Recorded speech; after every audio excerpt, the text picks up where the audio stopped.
Alors, on va maintenant parler du tableau d'amortissement linéaire, mais cette fois avec une valeur résiduelle, que je note VR. Une valeur résiduelle, c'est qu'on pense qu'à la fin du terme d'utilisation de notre immobilisation, on va pouvoir la revendre, cette IMO. Et vu qu'on va la revendre, on va gagner de l'argent. Donc l'État ne tolère pas qu'on amortisse une somme que finalement on ne dépensera pas. Donc on a le droit d'amortir notre immobilisation, mais pour cela, il va falloir déduire le prix supposé qu'on va pouvoir vendre notre immobilisation, ce qu'on appelle la valeur résiduelle. Donc on va reprendre l'exercice, l'exemple du cours, toujours. Donc cette fois, je faisais un achat pour 2000 € hors taxe d'une machine, j'ai des frais de port de 200 €, j'ai des frais d'installation de 300 €. Je l'achète le 17 septembre et elle est amortissable sur 3 ans. On estime la valeur de revente de l'immobilisation à 10% du prix brut. Donc, qu'est-ce qu'on a besoin de calculer d'abord? Le coût vraiment total de mon IMO. Qu'est-ce que je vais pouvoir amortir? Combien elle me coûte la machine pour vraiment être opérationnelle dans mes locaux? La machine, je l'achète 2000 €.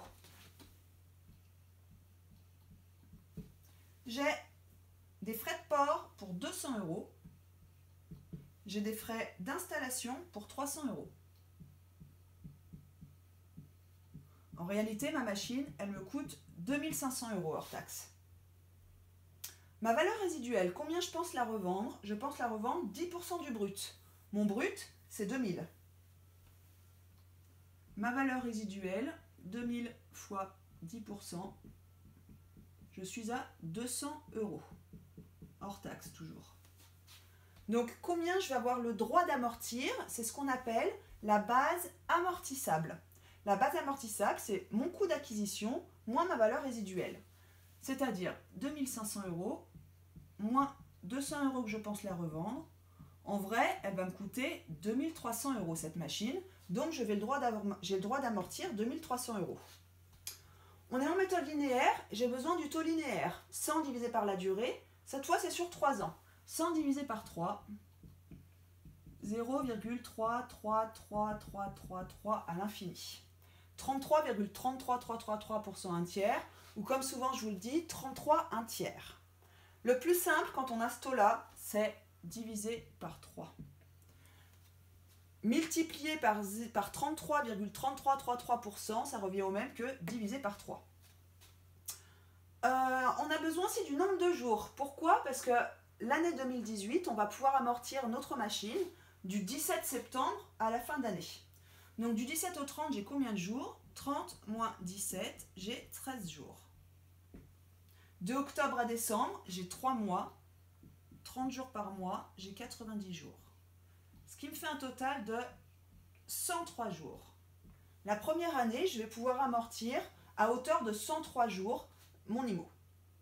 Alors, mon tableau, il se comporte de la même manière que le linéaire, vu que c'est la même méthode. VNC moins annuité égale VNC fin. Alors, les petits changements. Ma VNC de début d'année, c'est quoi? C'est mon coût d'acquisition, 2500. Ma machine, c'est vraiment 2500 € qu'elle vaut. Par contre, j'ai le droit de l'amortir sur 2300 seulement. Donc c'est ces 2300 qu'on va prendre pour calculer l'annuité d'amortissement. Multiplié par 33 un tiers, on a dit que c'était comme divisé par 3. Ça, c'est valable pour une année entière. En 2018, je l'ai acheté qu'à partir du 17 septembre. Donc on fait le prorata temporis. Je multiplie par 103 jours sur 360. Ça me fait 219,35 €. La première année, ma machine, je vais pouvoir en amortir 219 € des 2300.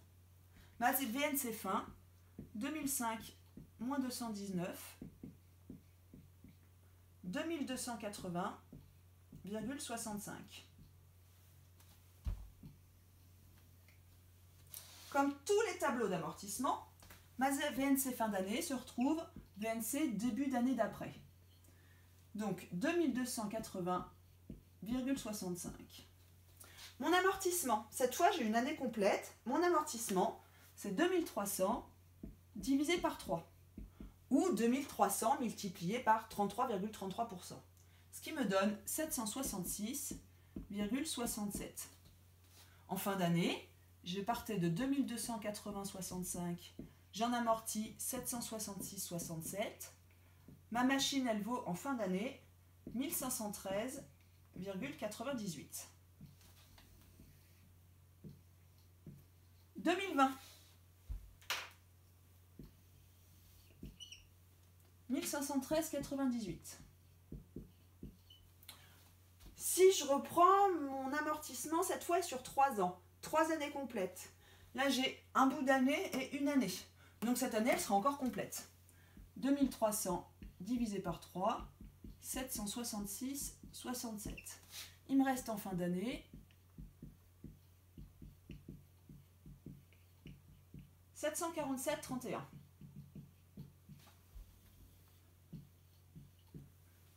Une année, 2 années, un bout d'année.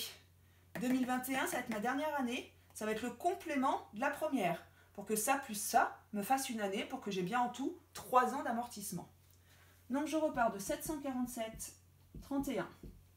Mon amortissement, 2300 divisé par 3, multiplié par le complément de cette année. Donc 360 jours moins 103 que j'ai déjà pris, divisé par 360. Ça me donne 747,31.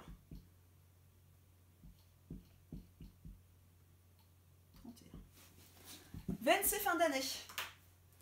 Regardez, je pars de 747,31. J'amortis 547,31. Ça me donne 200 €. Vous le voyez, ces 200 €? Ces 200 €, c'est ma valeur résiduelle. Eh bien oui, mes 200 €, ils sont là. J'amortis ma machine. J'ai le droit de l'amortir à hauteur de 2300 €. Ma machine, on est parti de 2005, son prix d'achat. En fin de tableau, quand vous avez une valeur résiduelle, vous devez tomber sur le montant de votre valeur résiduelle à la fin du tableau. Je fais le total amortissement, toujours. Total amortissement, vous allez retrouver 2300 €. Ce qui correspond à quoi? À ma base amortissable, ici, le montant qu'on s'est servi pour calculer les amortissements. Petite vérif. Le total des amortissements plus ma valeur résiduelle, si j'ajoute ces deux-là, vous devez retomber sur les 2500 de mon coût d'acquisition, de mon immobilisation. Alors, si je reprends ce tableau, tableau d'amortissement linéaire avec valeur résiduelle, j'ai une ligne de plus au tableau que du nombre d'années. J'ai là 2 ans complets, plus 2 bouts d'années qui vont me faire une 3e année complète. J'ai la dernière VNC, la dernière valeur nette comptable de fin d'année, qui doit faire la valeur résiduelle. La colonne totale amortissement, vous devez retomber sur votre base amortissable. Et en petite vérif, si j'ajoute ces deux-là, on doit retomber sur ma VNC de début d'exercice.